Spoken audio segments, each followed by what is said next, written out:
Aujourd'hui, on réveille la grand-mère. Ça, c'est une moto qui a été achetée neuve dans la famille. Elle est des années 2000, donc c'est vraiment une moto qui n'a pas beaucoup roulé. Elle a 5000 km au compteur. Elle est toute d'origine, sauf le carbu. Je viens de faire filtre à air, filtre à huile, ça c'est bon. L'huile, je l'ai changée. J'ai mis de la Motul 5000 en 10-40. Donc ça c'est bon. Bougie nettoyée. J'ai fait tous les graissages, les plaquettes de frein c'était bon. Et surtout, je viens de changer de carbu. Je t'explique. Ce carbu là, c'est celui que je viens de changer. Et c'est exactement le même visuellement, mais à l'intérieur, c'est pas du tout la même taille de boisseau. Ça, c'est un carbu TK, un vrai. Carbu AliExpress, 18,69 €. Et j'ai voulu monter du vrai. Et je t'explique après pourquoi dans la vidéo, j'ai pas pu. J'ai la chance d'habiter dans des coins, on a une campagne de dingue. Donc le but, c'est vraiment de partir en plein dans la campagne, entre les champs, et d'aller la tester en faisant une grosse balade. Je viens de regonfler les pneus, c'est bon. Alors les pneus, ils ont l'âge de la moto, hein, ils ont plus de 20 ans. Donc je pense que des pneus comme ça sur la route, je suis pas un pro de la moto, mais à mon avis, des pneus comme ça à crampons secs, comme des bouts de bois depuis 20 ans, il faut y aller sur des œufs. La chaîne, elle était détendue. Du coup, je l'ai retendue ici, des deux côtés, donc ça c'est bon. Les freins, j'ai réajusté le tambour arrière. Tu noteras cette huile bien neuve. Et vu qu'aujourd'hui il fait super beau, j'en profite pour remettre en route quelque chose que j'avais restauré, un petit Solex 5000. Je l'avais restauré il y a à peu près 5 ans, entièrement, jusqu'au boulon. J'ai décapé le moindre boulon. Je l'ai intégralement refait. Le moteur, je l'ai mis en pièces, les roulements, j'ai tout microbillé. J'ai remplacé tous les chromes par du noir mat. Et j'avais vraiment tout refait. Et le moteur, j'ai monté un kit piston gros cylindre suisse. Donc ça fonctionne un petit peu mieux que d'origine. Et vu que j'ai un ami qui en a un dans le coin, bah, le but, ça va être de bien le préparer, qu'il soit fiable pour aller faire une grosse balade de 2-3 heures dans la région. Et donc, on est en train de préparer ça pour faire un mini road trip. Ça sera l'objet d'une prochaine vidéo. Si ça vous intéresse, n'hésitez pas à vous abonner sur la chaîne. Voilà, c'est vraiment...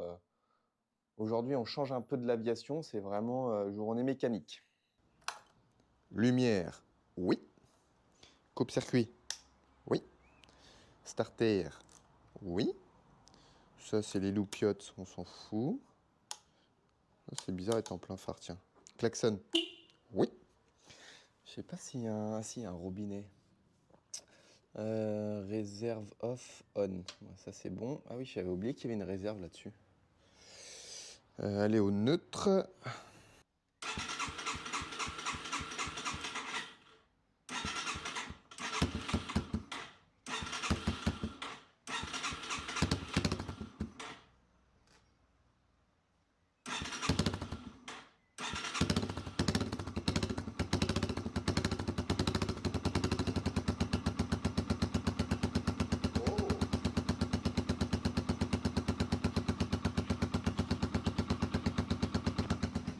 Et ça marche!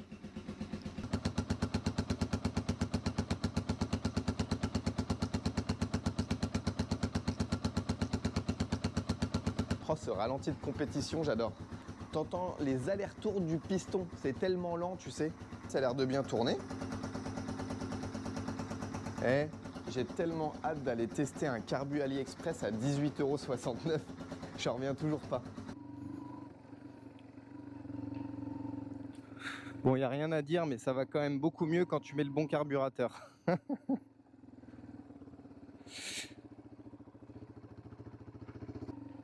Alors là, c'est l'aventure totale. Je suis jamais allé dans ces petites régions, des petites campagnes bien reculées. Bon, là, il y a de la côte. Toujours pas de problème de carbu.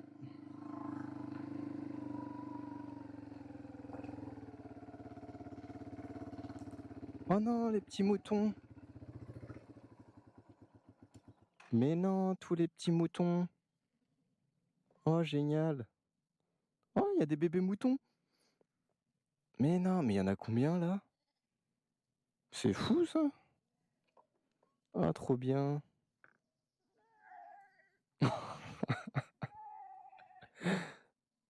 Ah bah oui, en fait, ils sont tous venus à l'ombre. Ouais, ouais, tout le parc, il est au soleil. Le seul petit coin d'ombre, il est ici, donc ils viennent là, hein.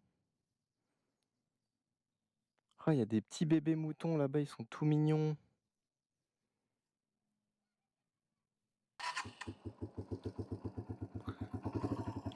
Oh, ce ralenti.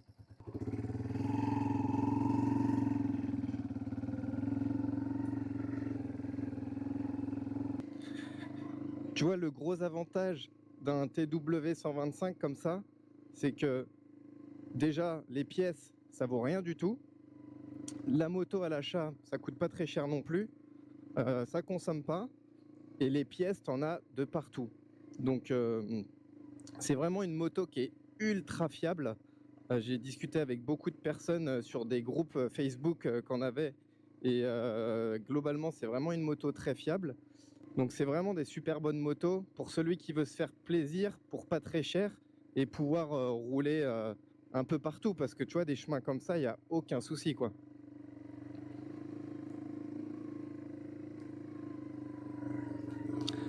Après, c'est sûr, c'est pas un cross. Il n'y a pas énormément de puissance. Je sais plus combien ça fait, il faut regarder sur internet, mais je crois que ça doit faire entre 9 et 11 chevaux, quelque chose comme ça. Donc c'est vraiment pas une moto qui est puissante. Alors le souci, c'est que plus j'avance, plus ça se rétrécit. L'un des très gros avantages aussi du TW quand tu habites dans des régions en campagne comme moi, c'est que ça fait pas de bruit. Et j'ai croisé beaucoup de promeneurs dans des endroits boisés ou entre champs. Quand tu passes tout doucement à côté, tu vois, comme ça, t'entends zéro bruit, quoi. La moto ne fait absolument pas de bruit. Et ça, c'est vachement agréable. C'est sûr que quand tu passes avec un cross, avec un deux temps très strident, bon bah forcément les gens, ça les agace un peu, quoi.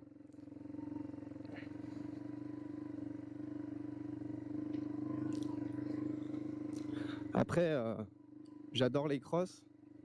Voilà, si je pouvais choisir entre rouler en TW et rouler en 500 CR, tu te doutes bien que je prendrais le 500 CR. D'ailleurs, je fais passer un petit message, mais j'adorerais essayer un 500 CR.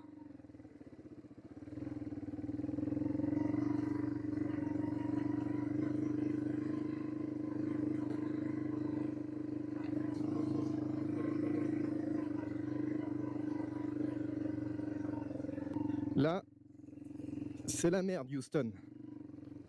Bon, là c'est complicado, là. Tu lèves les pattes comme ça et t'y vas. Droite ou gauche?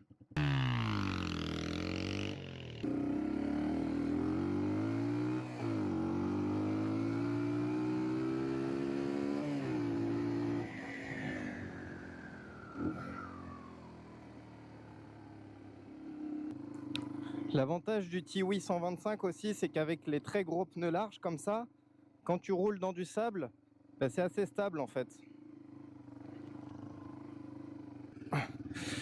Aujourd'hui, il fait 38 degrés à l'heure à laquelle je tourne la vidéo. Et je me pose quand même des questions sur les chauffe-moteurs en moto. Parce que sur le TW, t'as aucun indicateur. Et je suis peut-être un peu déformé par rapport à l'avion. Mais quand tu voles en avion, tu as une température d'huile, une température d'échappement, tu as une température cylindre. Là, tu as zéro température, c'est-à-dire que ça se trouve, le moteur, il fait 8000 degrés là-dedans. J'ai l'échappement qui est en fusion, qui est rouge derrière moi, et tu le sais pas, quoi. Et je me pose souvent cette question, je me dis, tiens, c'est marrant qu'il n'y ait pas au moins un petit témoin, tu vois, rouge, t'arrêtes la moto, je sais pas. Donc en plus, ça, c'est des refroidissements à air. Donc quand tu roules dans des champs comme ça, pas très vite, bah forcément ça refroidit sans doute moins bien. Alors j'avais vu, ils vendent sur internet, Tu vois ici au niveau du capuchon à huile, tu peux mettre un espèce de bouchon avec qui te prend la température d'huile. J'ai trouvé ça vachement intéressant. Je l'ai pas acheté, mais j'ai trouvé ça bien.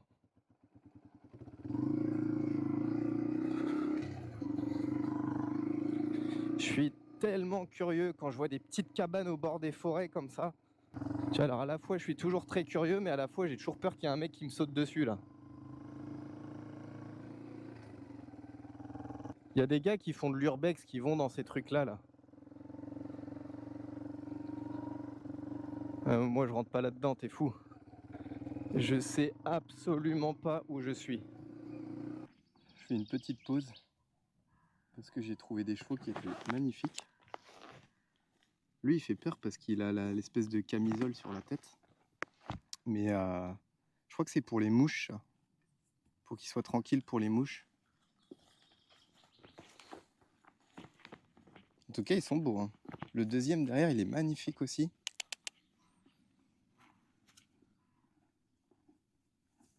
C'est pas beau la vie d'un cheval. Tu passes ton temps à manger. Après moi j'ai une peur bleue des chevaux, c'est hallucinant. Jamais de la vie je suis monté sur un cheval. Et là je m'en approche parce que je sais qu'il y a une clôture électrique. Mais sinon, je sais pas, j'ai peur de cet animal. En fait c'est super beau, mais c'est tellement puissant et j'ai tellement vu de vidéos où tu sais il y en a qui donnent des coups de patte et l'autre il se fait éjecter à 15 mètres derrière. Je sais pas, ça m'a toujours fait peur de faire du cheval. Tout à l'heure je vous parlais des 500 CR comme quoi j'adorerais essayer cette moto, mais je vous fais un petit rappel pour la chaîne. Pour ceux qui ne savent pas, moi je suis pilote de voltige aérienne en avion et je suis complètement passionné par tout ce qui a un moteur, quoi. Donc que ça soit les vieux tracteurs, les vieilles motos, des aéroglisseurs, les avions évidemment, des jet skis, des motoneiges, enfin tout. Donc si jamais vous voulez passer sur la chaîne, me présenter ce que vous avez, ça sera avec grand plaisir. Et c'est vraiment une chaîne qui est là pour discuter entre passionnés de mécanique. Donc ça sera avec grand plaisir si voilà, vous m'envoyez un mail, vous l'avez dans la chaîne YouTube, et ça sera avec plaisir de discuter ensemble et de faire une vidéo, quoi. Ce matin, je me suis arrêté, il y avait une ferme, et je passe souvent devant, et du coup je vois, il y a une maison à côté de cette ferme-là, et puis du coup je me suis arrêté, et j'ai trouvé le fermier. Je lui ai demandé si elle n'était pas à vendre, mais en fait il me dit que c'est sa maison. Et derrière, il me dit, ça se voit pas, elle n'est pas entretenue. Je dis, non, les volets ils sont souvent fermés. Du coup, je me suis dit qu'elle était abandonnée. Il me dit, non, c'est ma maison et tout. Super petite maison en contrebas de la ferme, enfin vraiment génial. Et du coup, en discutant avec ce fermier, c'était vachement intéressant. On est resté une petite demi-heure. Et en fait, il m'expliquait que pour tout ce qui est traitement des champs, parce qu'on parlait la nourriture bio, les pesticides, tout ça, et il m'expliquait à quel point ils étaient contrôlés sur les pesticides en France. Et je lui ai dit, mais comment vous pouvez être contrôlé sur le nombre de traitements que vous faites? Et en fait, ils déclarent leur parcelle. Je ne sais pas s'ils ont, je dis n'importe quoi, 1000 mètres carrés de champs, 1000 hectares de champs. Et bien, ils vont déclarer 1000 hectares. Ils vont déclarer ce qu'ils vont cultiver dessus. Et en fonction de ça, ils vont avoir le droit de prendre telle quantité pour le tel nombre de traitements par an de pesticides.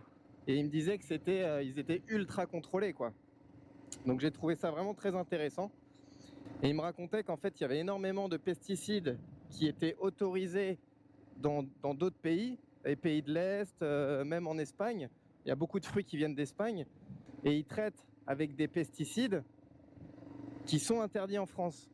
Mais par contre, on accepte aujourd'hui d'acheter ces fruits à l'étranger avec les pesticides qui sont interdits en France. C'est-à-dire qu'eux, ils ont le droit de s'en servir dans leur pays et d'exporter en France, mais nous, on n'a pas le droit de se servir de ces pesticides-là, quoi. Donc, il m'expliquait un petit peu comment tout ça, ça fonctionnait. C'est vraiment très intéressant. Et j'ai trouvé ça super de pouvoir discuter avec un agriculteur comme ça, quoi. Oh, tous les oiseaux! C'est dingue, ça. On fait la course. On va les rattraper.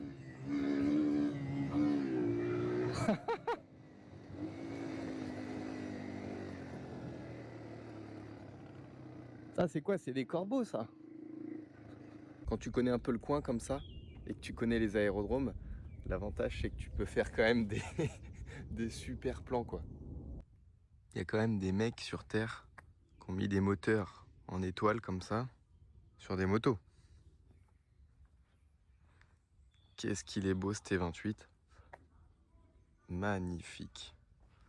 L'hélice, elle est neuve. Le moteur Cyclone, 9 cylindres, il a l'air neuf aussi. Incroyable. C'est tellement beau quand c'est neuf, les moteurs en étoile comme ça. C'est tellement beau, les moteurs en étoile. Tu vois ce que tu vois là? En chromé, ça c'est la rampe d'allumage. C'est l'alimentation à chacune des bougies. Tu en as 2 par cylindre. Bon bah là tu as les tiges de culbuteur de chaque côté. Là tu as le régulateur hélice en haut. Ah bah les capots ils sont ouverts sur celui-là.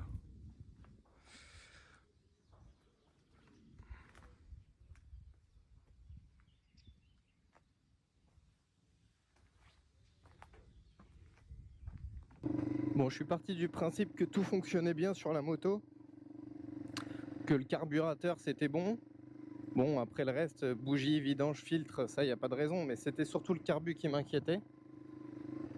Et le carburateur AliExpress à 18,69 € a l'air de marcher comme une merveille. Pour les mecs qui font le Paris-Dakar à moto, pour moi c'est des grands malades. Les gars ils sont à 130, 150, je sais même pas quelle vitesse, pleine balle, fond de gâchette dans le sable, ils savent même pas ce qu'il va y avoir derrière. Et les gars ils en mangent quoi. Ils bombardent, tu vois la moto ça guidonne comme ça à fond dans le sable à 150, tu te dis mais c'est des malades les gars, c'est des malades. Je sais même pas comment physiquement ils arrivent à tenir un Dakar comme ça quoi. L'autre fois comme machine délirante aussi qu'on m'a fait essayer, c'est la boiserie. En fait quand je lui ai ramené son avion, j'ai dormi au château et puis il venait de recevoir les Can-Am. Je crois que ça fait 180 ou 200 chevaux, un truc comme ça. Et du coup, il m'a emmené faire un tour. C'est complètement délirant. Il y a 2 choses fous. Il y a le Can-Am et le pilote Lucien. Les 2 sont complètement marteaux. Et d'ailleurs, je pourrais vous mettre un petit extrait en vidéo, mais à un moment, il saute les 4 roues en l'air. J'ai cru qu'on allait mourir là-dedans.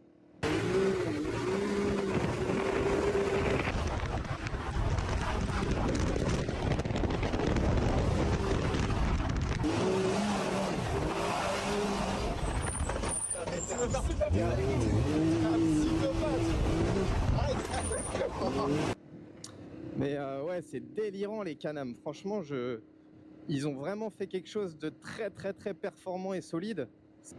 J'avais vu les camions qui font le Dakar. Je crois que c'était à l'époque des groupes B, de rallye en groupe B. Les camions, ils faisaient 1000 chevaux, je crois. Il y avait 2 moteurs dedans. Et ils allaient à plus de 200 km/h dans le sable. Les camions. Non mais tu te rends compte, tu te faisais doubler par un camion quoi. Non mais ça c'était hallucinant. Et j'aimerais beaucoup pouvoir faire une vidéo aussi avec une personne qui possède encore l'un de ces engins pour... je prends la place du copilote.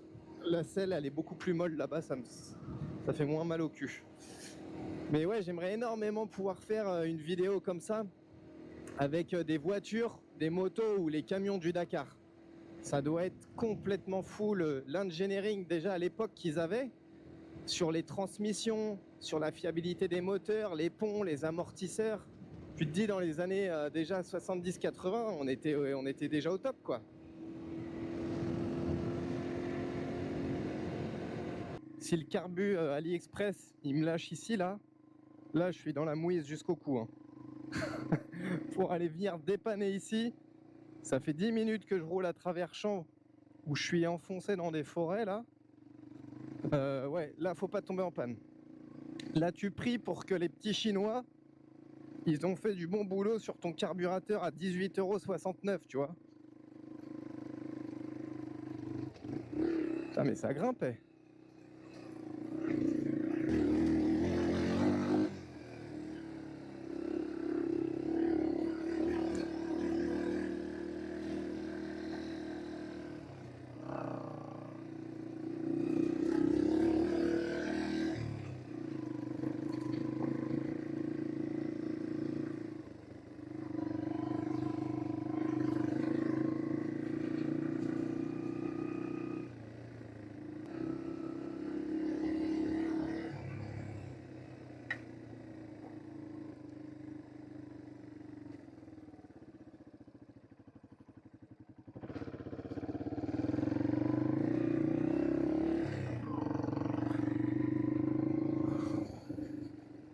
Petite pause champêtre.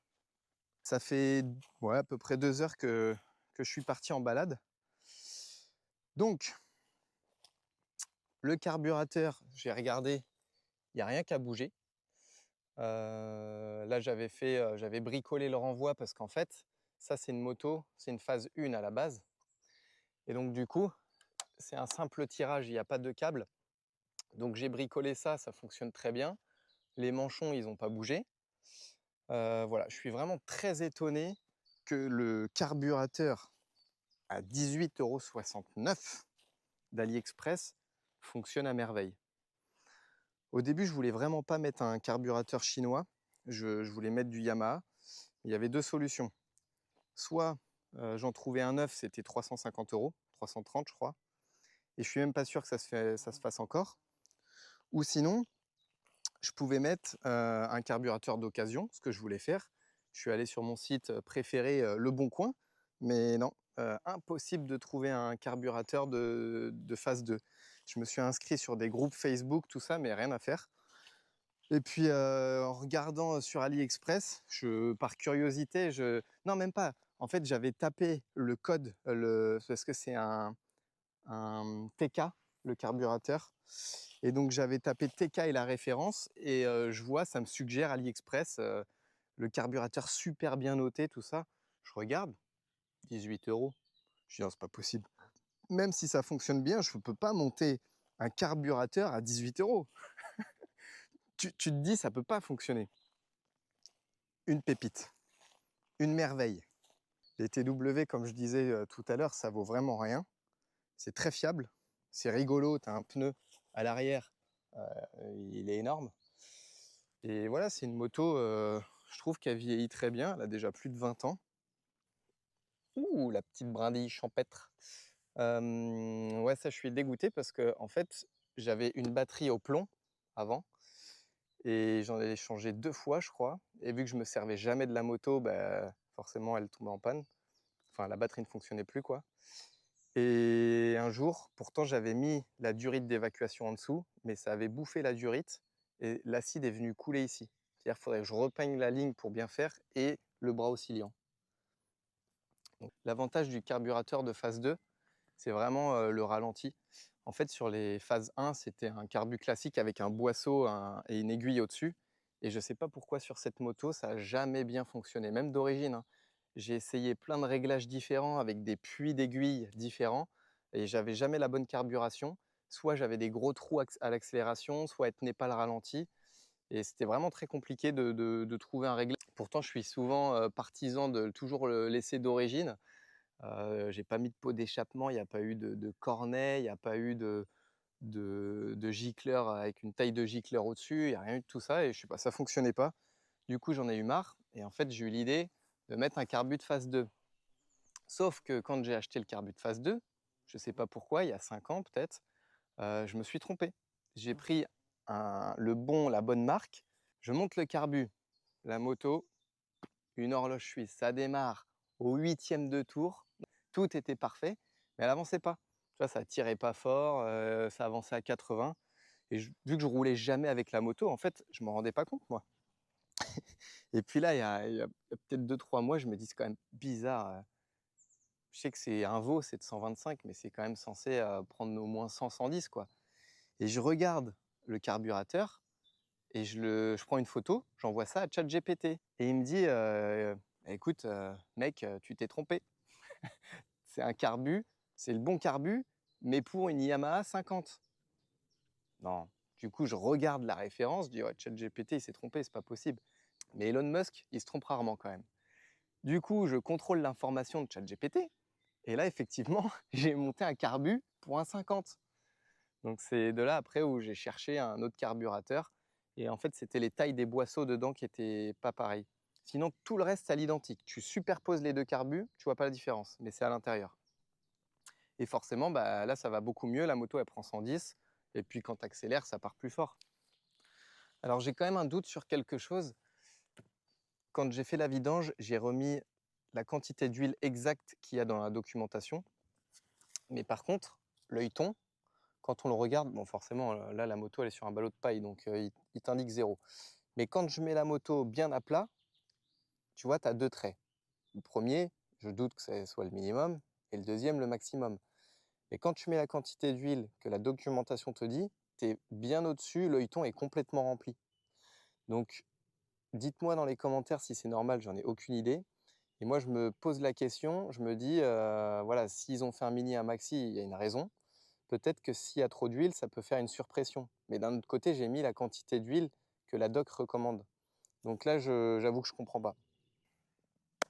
Petit rappel, les amis, pour ceux qui n'ont pas vu mes vidéos précédentes, pour le lancement de ma chaîne YouTube, je fais gagner 3 maquettes d'avions.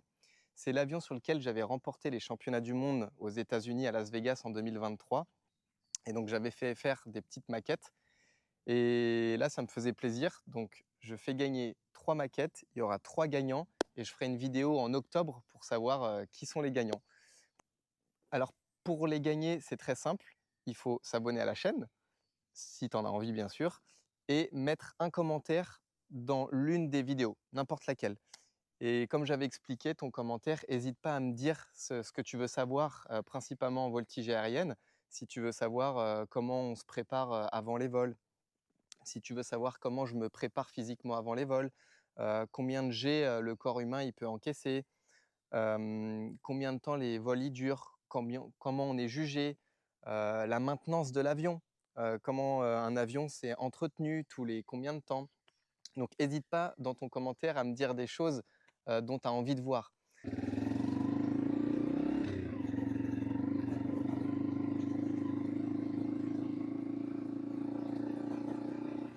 C'est tellement sympa le petit coin, la forêt, les petites ruches, les ballots de paille.